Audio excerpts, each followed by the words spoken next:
Shalom Fuse Family, welcome to Fuse Online Sharing with me Felis. Aku dari Fuse Purity. Nah, sebelum mulai acara hari ini, gimana kabarnya kalian semua? Semoga semua dalam keadaan yang sehat dan semua dalam lindungan Tuhan ya, amin. Sebelum mulai acara hari ini, aku awali dengan doa ya. Tuhan, terima kasih buat kesempatan yang diberikan hari ini. Berkati juga supaya sharing hari ini membawa berkat buat semua yang mendengarkannya dan menyampaikan isi hatimu. Terima kasih Tuhan. Haleluya, amin. Oke, judul kita hari ini adalah Do Miracles Still Exist? Nah, jadi hari ini kita mau ngomong tentang mujizat nih. Sebelumnya kita baca dulu ya reference Bible study-nya di Ibrani 2 ayat 3 sampai 4. Aku bacain ya. Bagaimanakah kita akan luput jikalau kita menyia-nyiakan keselamatan yang sebesar itu yang mula-mula diberitakan oleh Tuhan dan oleh mereka yang telah mendengarnya kepada kita dengan cara yang dapat dipercayai, sedangkan Allah meneguhkan kesaksian mereka oleh tanda-tanda dan mujizat-mujizat dan oleh berbagai-bagai pernyataan sekekuasaan dan karunia Roh Kudus yang dibagi-bagikannya menurut kehendaknya.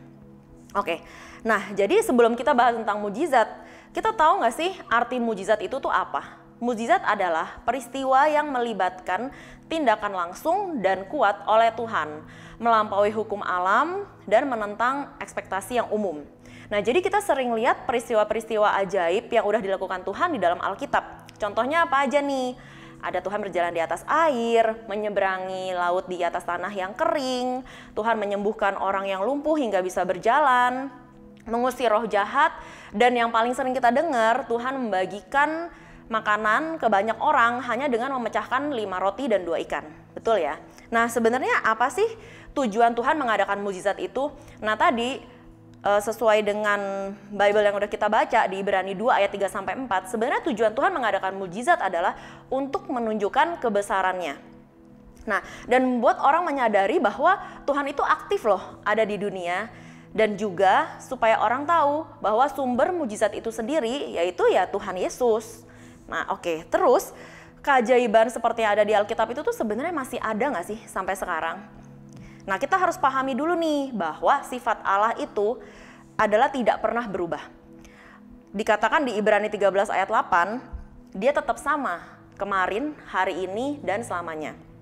Jadi sebenarnya mujizat itu bisa Tuhan lakukan di masa lalu, mampu melakukannya juga di masa sekarang, dan Tuhan juga akan melakukan mujizat yang sama di masa yang akan datang. Nah, sekarang pertanyaannya, apakah Tuhan masih melakukan mujizat? Nah, kita harus tahu dulu nih, keinginan Tuhan itu tuh apa sih? Apa sih tujuannya Tuhan melakukan mujizat? Yaitu supaya semua orang diselamatkan dan memperoleh pengetahuan tentang kebenaran. Itu ada ayatnya di 1 Timotius 2 ayat 4. Jadi mujizat itu bisa dipakai sebagai alat untuk menuntun orang menjadi percaya kepada Tuhan. Itu sebabnya sampai hari ini sebenarnya kita masih sering dengar mujizat itu terjadi di sekitar kita, bahkan mungkin kita sendiri yang ngalamin. Oke, contohnya nih mujizat yang terjadi di sekitar kita tuh apa? Misalnya, mungkin ada kenalan kita yang lagi terkena penyakit yang parah dan kata dokter harus dioperasi nih, operasinya besar. Akhirnya orang ini tuh berdoa sungguh-sungguh minta kesembuhan dari Tuhan. Nah, ternyata benar aja nih, bulan depan ketika dia kontrol lagi ke dokter, penyakitnya itu sembuh tanpa tindakan apapun.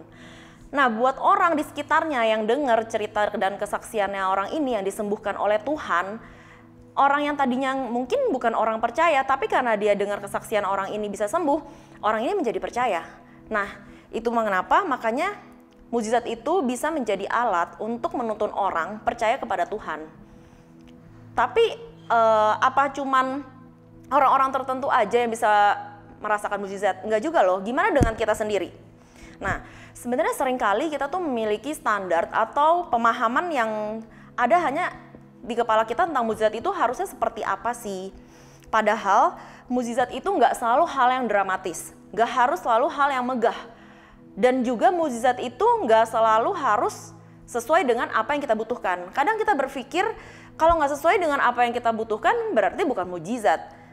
Itu dia, kadang pemahaman kita sendiri itu yang membuat kita tuh nggak merasakan bahwa mukjizat udah terjadi di hidup kita. Padahal harus kita ingat, mukjizat itu adalah milik Tuhan. Cuman kedaulatan Tuhan yang bisa menentukan bentuk dan waktu yang tepat kapan mukjizat itu yang bisa terjadi di dalam hidup kita. Kenapa? Karena ya cuma rencana Tuhan aja yang paling sempurna dan Tuhan paling tahu kapan waktu yang tepat buat mukjizat itu terjadi di hidup kita. Nah, terus mukjizat itu bisa juga sesuatu yang besar, tapi bisa juga itu sesuatu yang bersifat pribadi. Contohnya kayak gimana nih?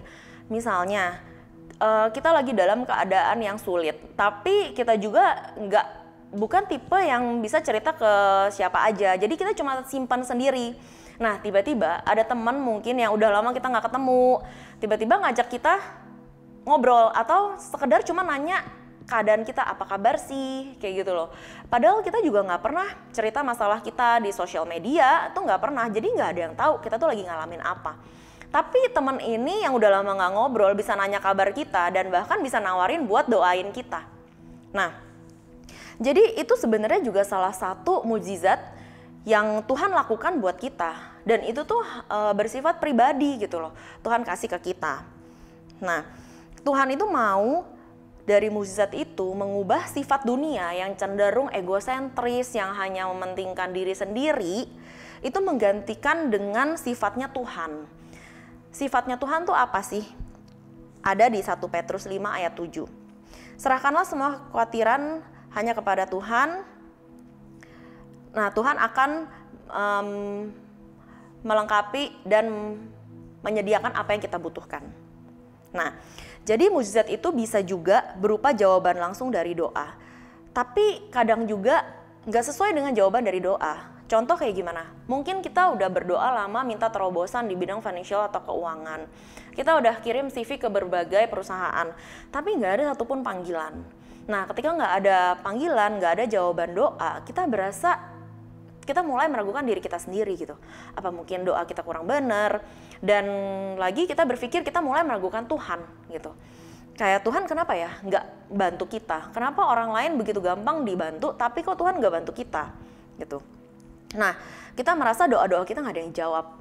Itu kenapa? Karena kita memakai pikiran kita sendiri. Tapi mungkin dari keadaan kita itu, Tuhan itu ingin menunjukkan bahwa Tuhan itu adalah Bapa yang baik dalam segala situasi apapun.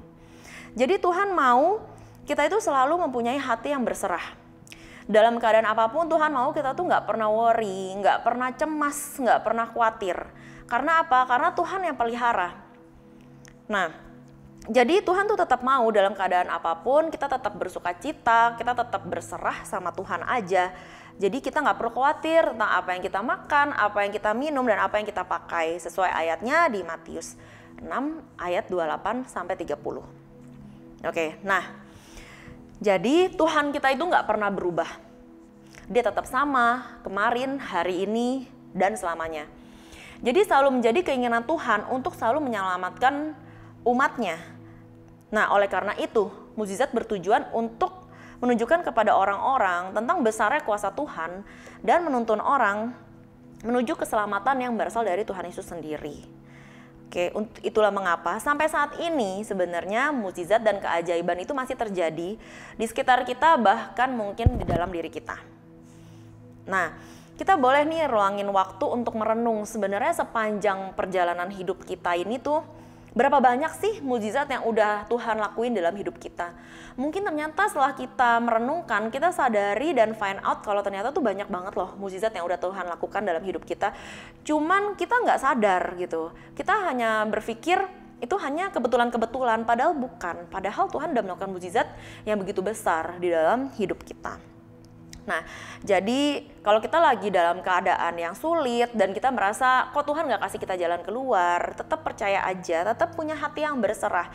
Karena Tuhan bisa melakukan mukjizat itu menurut waktu yang tepat buat Tuhan Yesus. Oke, thank you buat semua yang udah dengerin Fuse Sharing Online hari ini. Happy Fuse Day and God bless you.